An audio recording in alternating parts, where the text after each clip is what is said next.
जो नाम को पकड़ लेता है वो सब ज्ञान प्राप्त कर लेता है। अन्य जितने साधन है सब जुगनू वो भी चमकते हैं, और सूर्य है नाम। नाम की समानता कोई अन्य साधन नहीं कर सकता।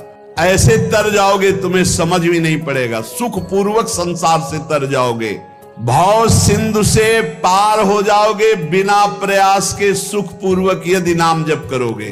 स्वर्ग के देवता स्वर्ग और स्वर्ग के भोग छोड़कर मृत्यु लोक में मानव देह में आकर भजन करके भगवान को प्राप्त करना चाहते हैं। आपको सहज में अवसर मिला मानव देह, अब मृत्यु लोक के भोगों में फंस करके नाम जप मत छोड़ो।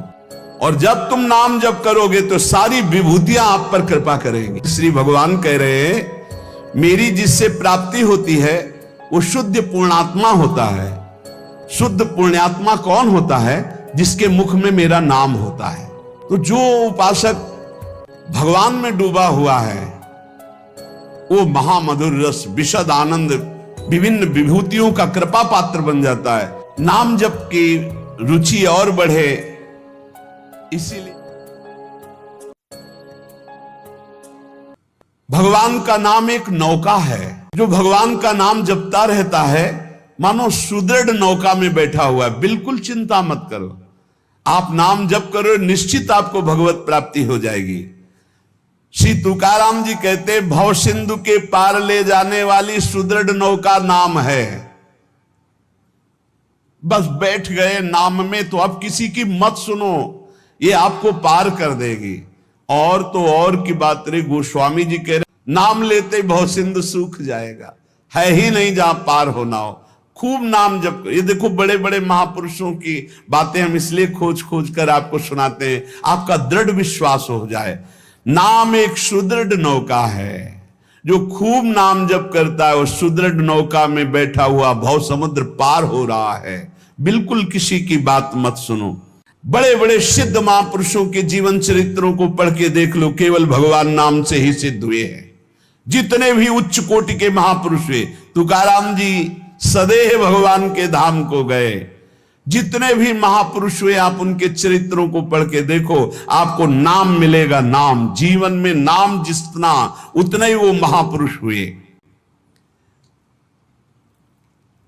बीज पेड़ से ही प्रकट होता है, पर पेड़ बीज से ही प्रकट होता है। बताओ भाई, बीज फूटता है तब पेड़ प्रकट होता है, और पेड़ से ही बीज प्रकट होता है। तो पहले क्या हुआ? बड़ा विचित्र है। ऐसे ही नाम से नामी प्रकट होता है, और नामी से ही नाम प्रकट होता है। निर्णय करना कौन बड़ा है, को बड़ छोट कहत अपराधु। तुकाराम जी कहते हैं पेड़ के पेट में बीज है तभी तो फल रूप में आकर फिर बीज बनता है, और बीज के पेट में पेड़ समाया हुआ है। ऐसे ही भगवान में नाम विराजमान है तभी परिचय होता है, और नाम में भगवान विराजमान है तभी दर्शन होता है। नाम को पकड़ लो। निर्णय करना बड़ा मुश्किल है कि पहले पेड़ कि पहले बीज, क्योंकि बीज के बिना पेड़ नहीं और पेड़ के बिना बीज नहीं। कैसे पर निर्णय कर पाओगे? बोले पेड़ बड़ा, तो बोले बीज के बिना पेड़ कहां से आ गया? तो बोले बीज बड़ा, तो बोले पेड़ के बिना बीज कहां से आ गया? बीज के बिना पेड़ नहीं, पेड़ के बिना बीज नहीं। तो पहले कौन? पहले कौन हुआ? पेड़ हुआ कि बीज हुआ? निर्णय करना मुश्किल है। इसलिए सर्वलोक महेश्वर भगवान का नाम बीज है और भगवान पेड़ है। गीता जी में कह रहे उसी पेड़ का बीज है नाम, और उसी नाम का, नाम के पेट में पूरे के पूरे भगवान के ज्ञान वैराग्य भक्ति रूप लीला सब समाया हुआ है। बीज है भगवान का नाम।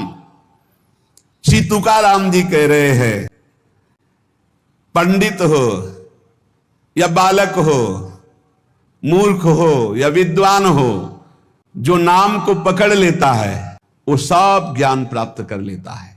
सब ज्ञान, बात पकड़ लीजिए। पहले मास्टर जैसे बालक को हाथ पकड़ करके लिखवाता है काखा गाघा, फिर एक दिन वो पूरा का पूरा शब्द पढ़ लेता है। ऐसे प्रारंभ में गुरुदेव साधन बताते हैं।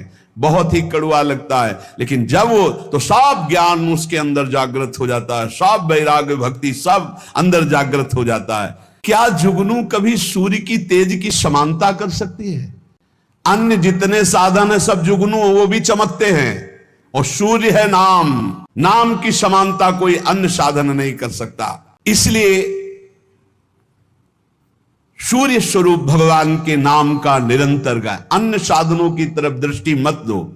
अखिल जगत महासुख से पूर्ण नजर आएगा जिस समय निरंतर नाम चलेगा। लीला मात्र भगवान का ये माया क्षेत्र है, एक लीला मात्र। ऐसे तर जाओगे तुम्हें समझ भी नहीं पड़ेगा, सुखपूर्वक संसार से तर जाओगे। इस माया जाल से समाप्त होने के लिए तुकाराम जी कह रहे हैं, केवल मुख से तुम नाम उच्चारण करो, भवबंधन अपने आप छिन्न भिन्न हो जाएगा। केवल नाम उच्चारण करो। ये बड़े बड़े महापुरुषों के वचन हैं। भव सिंधु से पार हो जाओगे बिना प्रयास के, सुखपूर्वक यदि नाम जप करोगे। नाम जप की रुचि और बढ़े, इसीलिए ठाकुर सेवा का सौभाग्य मिला है। तो जब ठाकुर सेवा का तुम्हें अवसर मिले तो जरूर दौड़ भागो, क्योंकि वो नाम जप में प्रीति बढ़ाएगा। ठाकुर सेवा, श्री जी की सेवा, ये तुम्हारे भजन की वृद्धि कर देगी। इसमें कभी ऐसा मत सोचो कि एकांत में बैठकर अगर मैं नाम जप करता तो ठीक था, ये हमको तो सेवा में लगना। सेवा से नाम जप की प्रीति और बढ़ती है। अगर देवालय में सेवा मिले या अपनी कुटिया में ठाकुर सेवा विराजमान करके मिले, दैन्य होकर के प्रभु के गुण गाओ। देखो ना बड़े बड़े महापुरुषों के, सूरदास जी के अश्रु चल रहे, पद गा रहे, ठाकुर जी बैठे सुन रहे। ये भगवत मार्ग है, प्रेमियों का मार्ग है। इसमें अलग दैन्य भाव होकर पद गायन कर रहे और एकदम अपने को नीच समझ करके प्रभु की सेवा में लगे। बड़ी कृपा है जो हमसे सेवा करवा रहे हैं, नहीं तो पापाचरण भी तो शरीर से हो सकते हैं। दो बातें यदि हो रही तो तुकाराम जी कह रहे हैं कि नाम जब बहुत शीघ्रता से निरंतर चलने लगेगा। यदि श्री जी की सेवा और श्री जी के गुणों का गायन, लीला गायन दैन्य होकर, जैसे राजा के सामने कुछ चंद धन के लिए सूतमागध बंदीजन उनका जस गाते, ऐसे हम प्रेम के लिए अपने आराध्य देव का जस गाते हैं।